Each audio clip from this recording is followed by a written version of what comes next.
Okay, so when it comes to COVID-19, I just don't feel like I've been affected as many people have.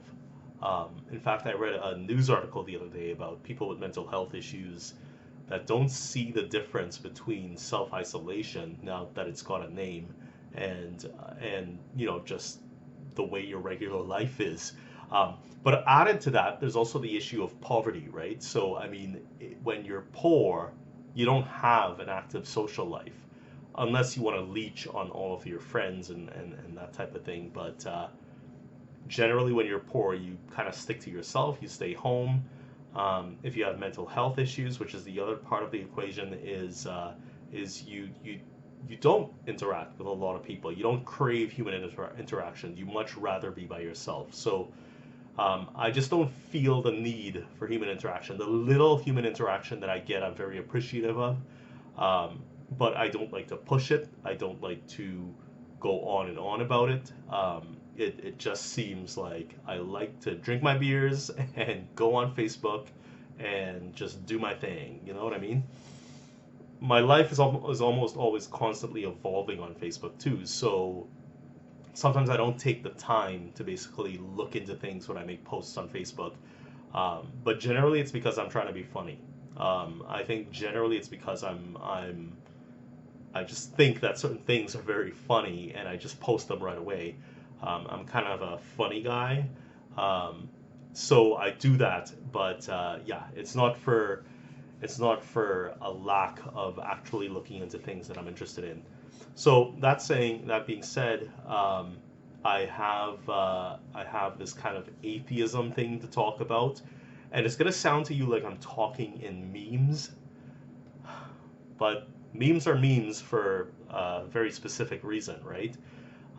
They're bits of culture that pass around and they're viral and they stick in the minds of people, right? So I'm probably gonna talk about atheism again, um, but you'll find a lot of it sounds like meme-ish.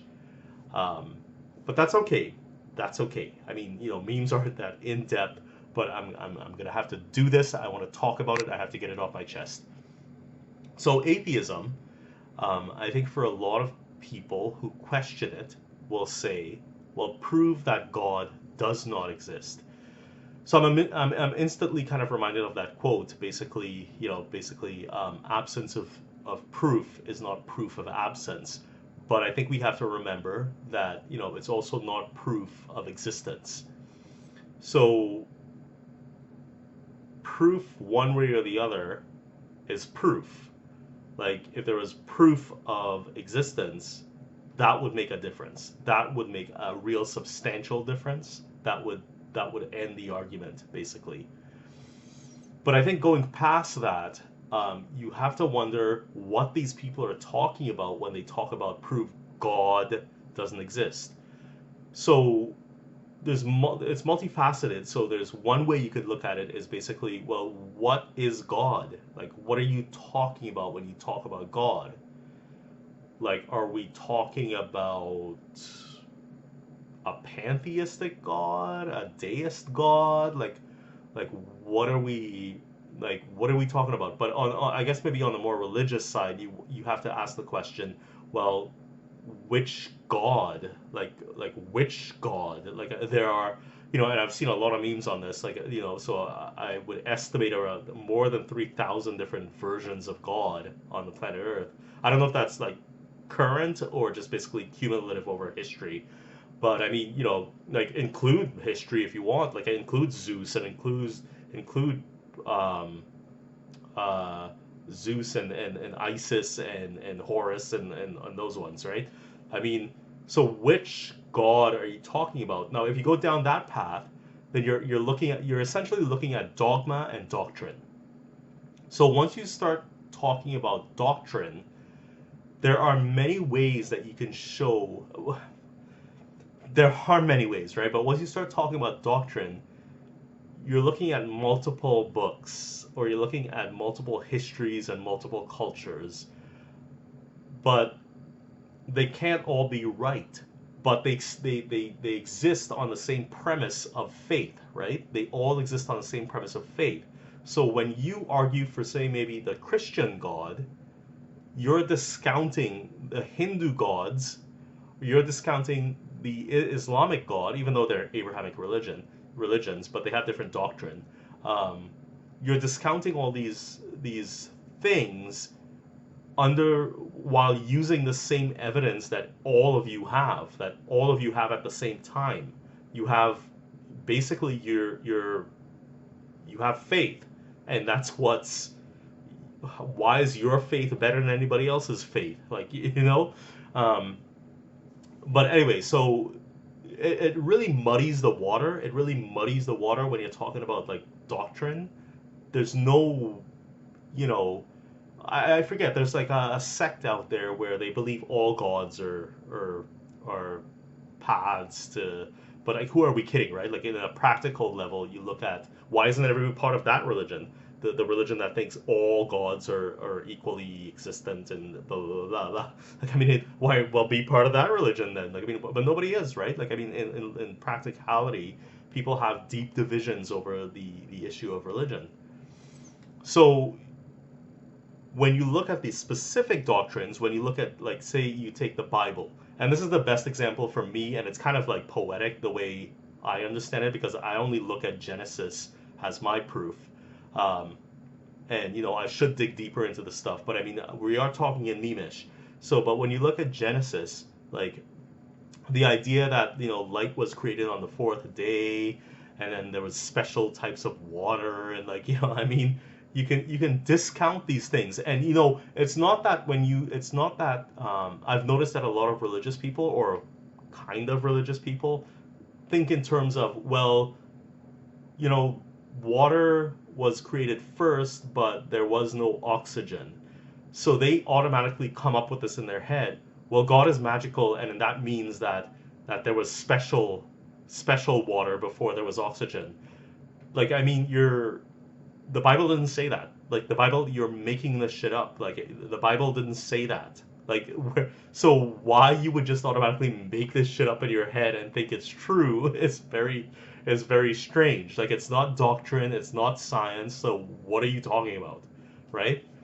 Um, so you look at, so in those ways you can discredit the doctrine, therefore discrediting the gods of those doctrines. But people persist, right? People persist in saying that there is a god. Like I said earlier, I said, like, there's a pantheistic god or a deist god. With deism, it's I could say in a general way that deism is is a little bit um, is a little bit weird, right? Like, I mean, so, okay, so God exists somewhere that we can't see. He just started the universe, and then we can't see him anymore. He is gone. So deism actually, like, are you worshiping a dead God? Like what are you worshiping, right? Like, I mean, and what's the practicality of worshiping him? Like, you know, but also on a more substantial point, um, you know, if you believe in a deistic God, then what does, like, how do you know that God has a conscience or has consciousness? Sorry, and how do you know that God has any of the attributable factors that we give to him? It's almost like when people make up these stories about why there's special water and why there's oxygen that comes later, right? Like, I mean, you don't know. We don't know. Like, we don't know. We just don't know. But again, absence of proof doesn't mean proof of absence, but it also doesn't mean uh, proof of existence. And pantheists can talk about, like, how God is everything and everything is God and all this stuff, but you're just kind of putting shallow words onto a concept. There's, like, everything is what it is. Like, you're just taking everything as it is and just basically saying, oh, that's God. But so we have names for different things. Like, I mean, anyway, but um, I think when I talk about the pantheistic view or the deistic view of God in in contemporary culture, I mean it seems like they're you know they're more salient as opposed to doctrine and all that stuff. I mean there's an army of people that consider themselves spiritual, and God somehow exists or whatever. I don't know. I can't tell you. Um, but anyway, and there's a lot of problems with a deism too, or not with deism. Sorry, there's a lot of problems with the idea of God and his omniscience, his omnipotence, and his omniscience, omnipotence, and omnipotence, omniscience, and the triad. I'm drawing a blank right now. Omnipotence, omnipotence, omniscience, and omnibenevolent. So all those things, like I mean, those things, haha, I got it. But all those things do actually relate to each other. So omniscience and omnipotence kind of relate to each other. So we'll boil it down to the omni triad. What I will say about that whole deal is basically one argument about God having free will. So the way it works is, um, if God is omniscient, okay, let's say he's omniscient. If he knows everything that's going to happen, how does he have free will? Because he would have known that he would have known he was going to change his mind about something before he did it. Like, I mean, so is there a part of God that is closed off to himself? Like, I mean, at some point you're talking about, like, at some point you gotta smoke a doobie for this, right? Like, I mean, like, but like, you know, like if okay, let's be serious. So if God knows everything, then he would know everything he's going to do, but he's also going to know that he's going to change his mind about things. Like there is no free will. There is no free will because he is going to do what he was going to do because he knows he's going to do that. Like, I mean, he can't he can't he can't change anything. Like, in a way he's stuck. But omnipotence is also the same thing, right? Because, if God could Jesus microwave a burrito so hot that he himself couldn't eat it, right? Like, I mean, Simpsons humor, but um like you run into these problems, right? Like, I mean, and this is mainly directed at the omni-triad God of Abrahamic religions. But, like, I mean, so these little problems kind of exist as well, right?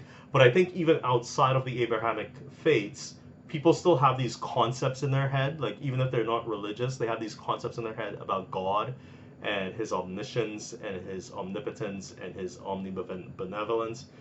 Omnibenevolence is a good one because you end up with the problem of evil, right? And I think Epicurus kind of solved this, like, way back. Um, but I'll leave it there now. I feel like I'm rambling and I kind of have to go. So yeah. Anyway, that's all I have to say for now. Bye.